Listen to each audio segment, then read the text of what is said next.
নমস্কার। আজকে যে বিষয় নিয়ে কথা বলবো সেটা হচ্ছে, এই বিষয়ে আগে একবার ভিডিও করেছিলাম। তো জিনিসটা সেখানে জটিল ছিল, অনেক বেশি জটিল ছিল, সহজে বোঝা যায়নি জিনিসগুলো।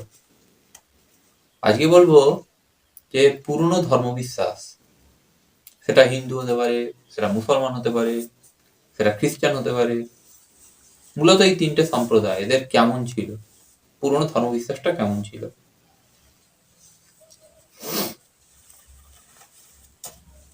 তো পুরনো ধর্মবিশ্বাসের কথা বলতে গেলে একটি কথা বলতে হয়, সেটা হচ্ছে আধুনিক কালের কথা। আধুনিক কালে মানে এখনো শোনা যায়, তবে এই কথাগুলো আজ থেকে 20 বছর বা 30 বছর আগে খুবই শোনা যেত।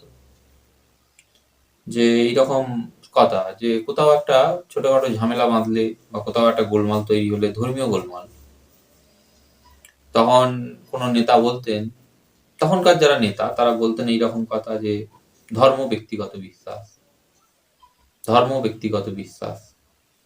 তো এই কথাটা শুনলেই স্বভাবত প্রশ্ন জাগবে যে ধর্ম ব্যক্তিগত বিশ্বাস, এই কথাটা যে নেতা বলছে,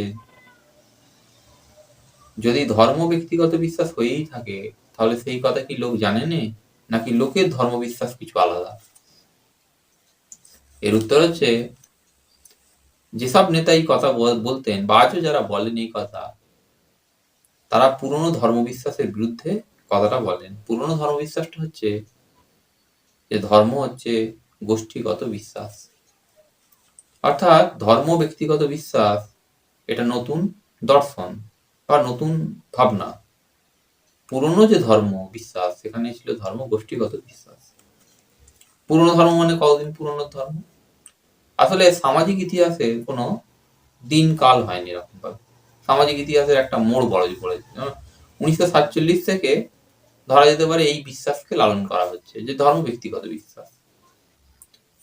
কিন্তু তার আগে, কিন্তু তাই যদি বলা হয় তাতেও একটা ভুল হচ্ছে। ব্রিটিশও তো ধর্মকে মানে ধর্মকে বাতিল করার দিকেই হেঁটেছিল। ধর্ম থেকে হিন্দুকে হতে পারে, মূলত হিন্দুকে সরিয়ে আনার চেষ্টা করেছিল। তাহলে ধর্ম ব্যক্তিগত বিশ্বাস এইটা হচ্ছে 1947-এর পরবর্তীকালের কথা। তার আগের বিশ্বাসটা হচ্ছে, যত পেছনে যাওয়া যাবে, সেটা ব্রিটিশ আমলের আগে চলে গেলে, মুঘল আমল মানে মুসলিম আমল গেলে, মুঘল সুলতানি এসব যুগ গেলে, বা প্রাচীন যুগে গেলে, ধর্ম হচ্ছে গোষ্ঠীগত বিশ্বাস, ধর্ম ব্যক্তিগত বিশ্বাস নয়। আবার বলি, এই যে আদর্শ, এটা কিন্তু আজকে বাতিল হয়ে গেছে, মানে আজকে এর কোনো গুরুত্ব নেই। কিন্তু সেই কালে ছিল ধর্ম গোষ্ঠীগত বিশ্বাস। এবার কি ছিল? এটা হচ্ছে একটা। আর একটা হচ্ছে, আজকের যুগে আমরা যেমন পথ দেখতে পাই, আমাদের বাড়ির সামনে দিয়ে একটা রাস্তা গেছে, বা কোনো বাজারের কাছ দিয়ে একটা রাস্তা গেছে। কলকাতা শহরে গেলে দেখা যাবে হরেক রকমের রাস্তা, দিল্লিতে গেলে দেখা যাবে অসংখ্য রাস্তা, এবং দেখা যাবে আরেকটা জিনিস, রাস্তাগুলো একটার সঙ্গে আরেকটা মিশছে, এরকম। তো সেকালের মানুষ এই সব রাস্তার বাইরেও আরেকটি রাস্তায় বিশ্বাস করত। সেই রাস্তাটিকে বলা হয়, বা সেই পথটিকে বলা হয় ধর্মপথ। তারা ধর্মপথে বিশ্বাস করত। এই যে কথাটা, এই যে ধর্মপথ, কিরকম একটা ভাববাদী ব্যাপার হয়ে গেল। এর আবার কি জিনিস? আমরা তো দেখতে পাই পথকে দেখা যায়, ধর্মপথটা কি দেখা যায়? উত্তর হচ্ছে না, ধর্মপথকে দেখা যায়নি। ধর্মপথ হচ্ছে অদৃশ্য। ধর্মপথ কোথা থেকে শুরু হচ্ছে? বিশ্বাসী মানুষটির বিশ্বাসের জায়গা থেকে, অর্থাৎ তার বাড়ি বা তার মহল্লা বা তার পাড়া থেকে সেই পথ শুরু হচ্ছে, এবং সেটা শেষ হচ্ছে তার কাঙ্ক্ষিত উপাস্য, কাঙ্ক্ষিত ভগবান বা কাঙ্ক্ষিত দেবতার কাছে গিয়ে। এখানে গিয়ে পথটা শেষ হচ্ছে, এবং এই পথের সঙ্গে অন্য কোনো পথের কোনো সম্পর্ক নেই। অর্থাৎ একজন হিন্দু, তার ধর্মপথটা হচ্ছে একটা পথ, একজন মুসলমান তার ধর্মপত্র হচ্ছে একটা পথ, একজন খ্রিস্টান তার ধর্মপত্র হচ্ছে একটা পথ। সেকালের লোক এইটা বিশ্বাস করত যে রাস্তাগুলো যেমন মিশে যায়, ধর্মপথ কখনো মিশবে না। অর্থাৎ ইসলামের সঙ্গে হিন্দু ধর্ম বা হিন্দু ধর্মের সঙ্গে খ্রিস্ট ধর্ম এরকম ভাবে মিশবে না। পথগুলো সম্পূর্ণ স্বতন্ত্রভাবে তাদের কাঙ্ক্ষিত দেবতা বা কাঙ্ক্ষিত উপাস্যের কাছে যাবে। এটা যে সেই কালের লোকের বিশ্বাস, যে পথগুলো মিশবে না। এখানে আবার একটা গোলমাল বাঁধে, পথ তো মিশবে না, বোঝা গেল বিশ্বাসে বিশ্বাসে গোলমাল। তো এই পথ যে মিশবে না, এটা প্র্যাকটিক্যাল দিকটা কোথায়, মানে বাস্তবতাটা কি? বাস্তবতা হচ্ছে, এইবার বলি বাস্তবতা। হিন্দু যখন বিশ্বাস করে ধর্মপথ সোজা তাদের কাঙ্ক্ষিত ভগবানের কাছে যাবে, মুসলমান যখন বিশ্বাস করে আল্লাহর কাছে যাবে, তখন সেই পথের ইহকাল ভিত্তিক একটা অংশ আছে আর পরকাল ভিত্তিক একটা অংশ আছে। ইহকাল ভিত্তিক যে অংশ, সেটা তৈরি হচ্ছে বিশ্বাসের বা মূল বিশ্বাস থেকে তৈরি হওয়া মূল্যবোধ থেকে। কিরকম সেটা? অর্থাৎ হিন্দুর ছেলে মুসলমানের মেয়েকে কোনোভাবেই বিয়ে করতে পারবে না, বিয়েটা দিয়ে আমি বলছি, বিয়ে করতে পারবে না। বিয়ে যদি তাকে করতে হয়, তাহলে ইসলামের যে নীতি নিয়ম আছে সেইটা নিয়ম মেনেই তাকে বিয়ে করতে হবে। ওই জন্যে মধ্যযুগে দেখা যেত, যত মধ্যযুগের চরিত্র আছে যারা মুসলমান মেয়ে বিয়ে করছে, তাদেরকে সবাইকে মুসলমানই হতে হচ্ছে, কারণ ইসলামের বিধিবিধান তাকে মানতে হচ্ছে। যে পথ কখনো মিশবে না, এর অর্থ হচ্ছে যে হিন্দু ছেলেটি মুসলিম মেয়েকে বিয়ে করলে, এটা হলো দুটো পথ মেশার ব্যাপার, এলো সেটা হবে না। তাকে সম্পূর্ণ লাভ মেরে একটা পথ থেকে আর একটা পথে যেতে হবে, অর্থাৎ মুসলমান হয়ে যেতে হবে। এইটা হচ্ছে পথ কখনো মিশবে না, এই হচ্ছে ব্যাপারটা। এবার এইটা যদি বিপরীত করে দেখা যায়, যে কোনো মুসলিম মেয়ে চাইলে হিন্দু ছেলেকে বিয়ে করবে, তাহলে সেটা কিরকম হবে? সেখানে আবার জিনিসটা হয় এইরকম, যেহেতু ইসলাম ভারতের শাসকের ধর্ম, মধ্যযুগে ছিল, এবং ইসলাম ধর্মের একটা চরিত্র আছে, সেই চরিত্রটা হচ্ছে প্রসারণশীল চরিত্র, অর্থাৎ ইসলাম বাড়তে চায়। তাই সেখানেও নিয়মটা হচ্ছে এইরকম, মুসলিম মেয়ে যদি হিন্দু ছেলেকে বিয়ে করে, তাহলে অবশ্যই এই ছেলেটিকে মুসলমান করতে হবে। আর মুসলিম মেয়ে যদি মানে হিন্দু মেয়েকে যদি মুসলিম ছেলে বিয়ে করে, সেক্ষেত্রে মেয়েটাকে মুসলিম হতে হবে, বিপরীতটা হবে না। অর্থাৎ ও এসে হিন্দু হবে, এটা হবে না, কারণ শাসক হতে দেবে না, ইসলাম বাড়বে, উল্টোটা করলে বাড়বে। আর এইটা জানতো বলি সেকালে হিন্দু, যে ছেলেটি বা মেয়েটি বিপরীত ধর্মের দিকে যাচ্ছে, তাকে সমাজচ্যুত করতো। সমাজচ্যুত করা মানে তাকে তাড়িয়ে দিত সমাজ থেকে। এই কথাগুলো কিরকম শুনতে লাগছে, তাড়িয়ে দেওয়া। আসলে এগুলোর অতি প্রয়োগ ছিল সেকালে। অতি প্রয়োগ মানে আজকের দিনই অতি প্রয়োগ। সেকালে খুব কম সংখ্যক লোকই ধর্ম পাল্টাতো, এবং যারা পাল্টাতো তাদের সাজাটা হচ্ছে এইরকম, সাজা বলবো না, এটা পুরস্কার তাদের। তাদের আজকের যুগ থেকে দেখলে সেটাকে বুঝতে পারা যাবে না। সেকালে গেলে দেখা যাবে যে ধর্ম পাল্টাচ্ছে সে নিজে থেকেই চলে যাচ্ছে, নিজে থেকে উল্টো দিকে চলে যাচ্ছে।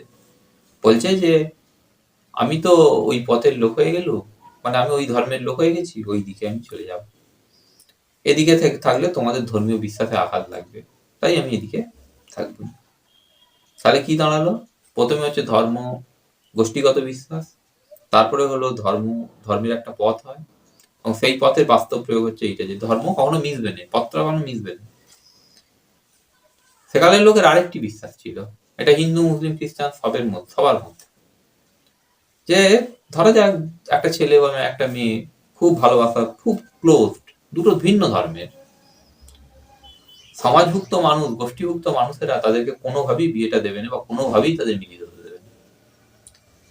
তাদের কাছে খুব কাতর প্রার্থনা করলে তারা শেষ পর্যন্ত যে কথাটা বলতো, যার মধ্যে একটু, যার ধর্মীয় ভাবের মধ্যে দুর্বলতা আছে, সেকালের ভিত্তিতে কিন্তু দুর্বলতা আছে, সে বলতো যে এই বিয়েটা যদি হতেই হয়, তাহলে ওদের মরার পর হবে।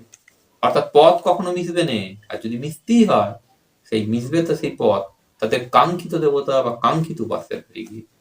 অর্থাৎ মুসলমান হুজুর হতে পারে বা হিন্দু পুরোহিত হতে পারে, তারা বলতো ওরা ওপরে গিয়ে ভগবানের সাক্ষাতে গিয়ে সেইখানে কি ওরা বিয়েটা করবে, এখানে আমরা দিতে পারবো না।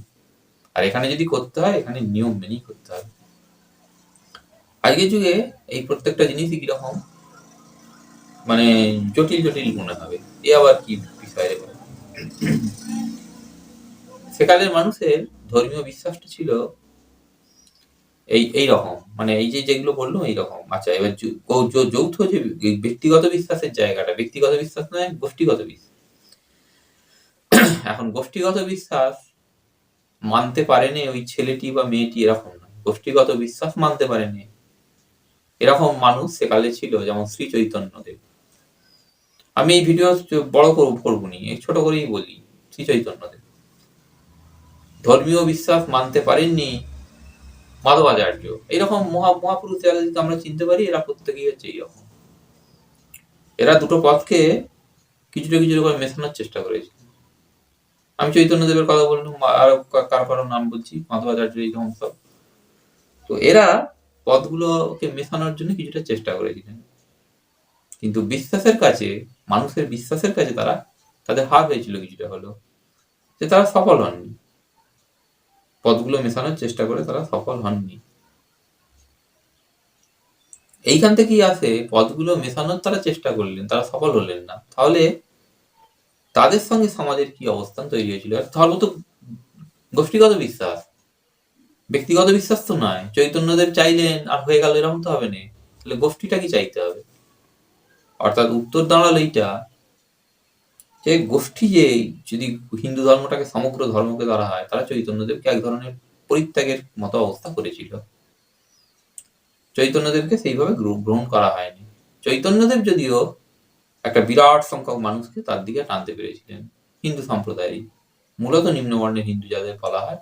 নিম্নবর্ণ কোনো অপমানজনক নয়, এখানে ভিডিওর জন্য বলছি। তো তাদেরকে তিনি টানতে পেরেছিলেন। তো সমাজে চৈতন্যদেব হতে পারে, বা আরো যেসব সাধক মানুষ যারা হয়, যাদেরকে আমরা সাধক বলি, এরা প্রত্যেকেই গোষ্ঠীগত বিশ্বাসের জায়গা থেকে সরেছিলেন। অর্থাৎ গোষ্ঠীর মধ্যে তারা ছিলেন না, বা গোষ্ঠী থেকে তারা বেরিয়েছিলেন। সেইখান থেকে তাদের পথটা তৈরি হয়েছে। চৈতন্যদেবের মতাবলম্বীরা পরবর্তীকালে বৈষ্ণব বলে খ্যাত হন। উত্তরকালেও ঠিক এই জিনিসগুলো, উত্তরকাল মানে ব্রিটিশ আমলে এসে দেখতে পাই, রামমোহন রায় বাম্ব সমাজ তৈরি করলেন, বা বাম্ব ধর্ম, পরবর্তীকালে বাম্ব ধর্ম তো তৈরি করলেন। ইয়ং বেঙ্গল গোষ্ঠী নামলো। এগুলো সবই হচ্ছে গোষ্ঠীগত বিশ্বাসের বিরুদ্ধে দাঁড়িয়ে কাজ করা। এই কারণে এই ভিডিওতেই বলছি, এই কারণে রামমোহন রায়কে সমাজচ্যুত করা হয়েছিল, মানে গ্রামীণ সমাজ থেকে তাড়ানো হয়েছিল। ইয়ং বেঙ্গল গোষ্ঠীকেও এই কথা শুনতে হয়েছিল লোকের কাছে, যে বুঝলুম তোমরা তো হিন্দু ধর্ম মানবে না, অর্থাৎ হিন্দু বিশ্বাসগুলো তোমাদের কাছে নিন্দনীয়, সবই বুঝলুম, তাহলে তোমরা বলো তোমাদের ধর্মটা কি। এইখান থেকে আবার পুরনো যুগে ফিরে যাই। গোষ্ঠীগত বিশ্বাসের জায়গা থেকে যখন কোনো লোক বিপ্লবী আচরণ করতো মধ্যযুগে, তখন তার একটা নিজস্ব পথ তৈরি হতো, তার একটা মত তৈরি হতো, এবং সেই মতটা নিয়ে সে বেঁচে থাকতে পারতো। অর্থাৎ গোষ্ঠীগুলো যে পরস্পর মারামারি করতো এমন না, গোষ্ঠীগুলো এইটা করতো। আচ্ছা, এইটা করতো মানে গোষ্ঠী থেকে কেউ বেরিয়ে নতুন কিছু করলে তারও একটা গোষ্ঠী তৈরি হতো, এবং সেটাও একটা পথ হতো। এইটা হচ্ছে ধর্মপথের মাহাত্ম্য, যে বেরিয়ে যাবে, বেরিয়ে গিয়ে নতুন কথা বলবে, তার একটা গোষ্ঠী তৈরি হবে। এইখান থেকে মধ্যযুগে সূর্য উপাসকরা একটা জায়গায় থাকতো, তাই তারা হলো সৌর। বৈষ্ণবরা একটা জায়গায় থাকতো, তাই তারা হলো বৈষ্ণব। শাক্ত মানে কালীর উপাসকরা একটা জায়গায় থাকতো, তাই তারা হলো শাক্ত। গণেশের উপাসকরা একটা জায়গায় থাকতো, তাই তারা হলো গাণপত্য বা গণেশ রূপা। এইরকম ভাবে পদগুলো তৈরি হতো। এবার যে কেউ জানতে চাইতে পারে, আমি হিন্দু ধর্ম নিয়ে এত কথা বললাম, ইসলামের কি হতো? ইসলামে কি এরকম কিছু ছিল? ইসলামে সাধারণভাবে ভারতে যে শাসকের ইসলাম, সেখান থেকে খুব বেশি পথ মধ্যযুগে কোনো তৈরি হয়নি। খুব বেশি কেন, কোনো প্রতিপাদ কার্য তৈরি হয়নি, গোপন কিছু শাখা তৈরি হতে পারে। এবং সুফি ইসলাম বলে একটি ইসলাম তৈরি হয়েছিল মধ্যযুগে, তো সেটা ইসলামের মধ্যে তাকে ধরা হতো নি মধ্যযুগে। মধ্যযুগের শাসকরা এই সুফিদেরকে প্রচন্ড ঘৃণার চোখে দেখতো, আবার এদেরকেই সাহায্য নিত, সেসব অন্য গল্প। তো এদেরকে মূল ধারার সঙ্গে কোনোদিনই লিঙ্ক করা হতো নি। সুফিদের ভাগটা ছিল সেসব অন্য জিনিস। তো যাই হোক, এইটা হচ্ছে ব্যাপার, যে একটা দিকে মানুষের মধ্যে মধ্যযুগে এই উদারতা ছিল, তারা বেরিয়ে যেতে বলতো, এবং বেরিয়ে গিয়ে একটা নতুন শাখা তৈরি হতো, কিন্তু আরেকটি দিক বন্ধ ছিল। এইটা হচ্ছে মধ্যযুগের ধর্মীয় বিশ্বাস। তাহলে আবার নতুন করে মধ্যযুগের ধর্মীয় বিশ্বাসটাকে বলি। 1 নম্বর, তারা বিশ্বাস করতো ধর্ম হচ্ছে গোষ্ঠী চেতনা। তা গোষ্ঠীভুক্ত লোকেরা সবাই এক ধর্ম পালন করবে, সেখানে অন্যরকম হবে না। যে ধর্ম আনতে পারলো নি, সে যদি ধর্মবিরোধী না কিছু করে, তাহলে ঠিক আছে, সবাই থাকলে। ব্যক্তিগত বিশ্বাসের কোনো জায়গা সেখানে নেই। অর্থাৎ হিন্দু বাড়িতে খ্রিস্টানি আচার আচরণ, বা হিন্দু বাড়িতে মুসলিম আচার আচরণ হবে না, মুসলিম বাড়িতে একইভাবে হিন্দুর মতো করে থাকবো, ওটা হবে না। এইটা হচ্ছে ধর্ম গোষ্ঠীগত বিশ্বাস, ব্যক্তিগত নয়। আচ্ছা, ধর্মকে পদ বলে মনে করা, এই কি আসছে, ধর্ম একটা পথ এবং সেই পথটার মধ্যে অশুদ্ধি ঢুকলে হবে না। মধ্যযুগের মানুষ বা আজ থেকে 70-80 বছর আগে মানুষ এইভাবে মনে করত, ধর্মের মধ্যে অশুদ্ধি যদি ঢোকানো হয় তাহলে তাদের কাঙ্ক্ষিত দেবতা বা কাঙ্ক্ষিত উপাস্যের কাছে তাদেরকে অত্যন্ত হীন হতে হবে বা তাদেরকে নিন্দিত হতে হবে, তাদের সাথে শাস্তিযোগ্য অপরাধ সেটা। এইটা হচ্ছে ধর্মপথের মধ্যে গোলমাল যাতে না আসে সেটার জন্য এইটা ধর্মপথটা এইরকম। আর পদ মিশবেন, ওই যে ধর্মপথ থেকেই আসছে পদ মিশবেন।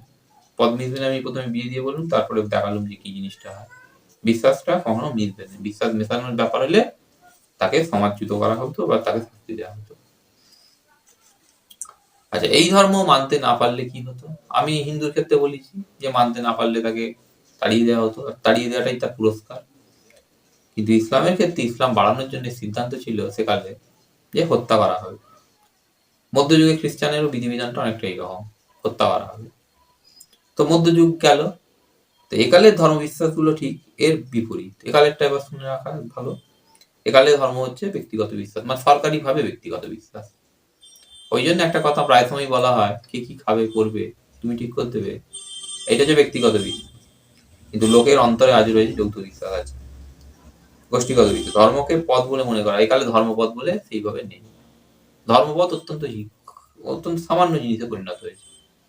ধার্মিক মানুষ হলে তবে ধর্মপথ থাকে, আর পথ কখনো মিশবে না, এটাও উড়ে গেছে, মানে এটারও অস্তিত্ব নেই। আজকে অন্যরকম বিয়ে টিয়ে সবই হয়, এদিক থেকে ওদিকে যায়, এদিক সবই হয়।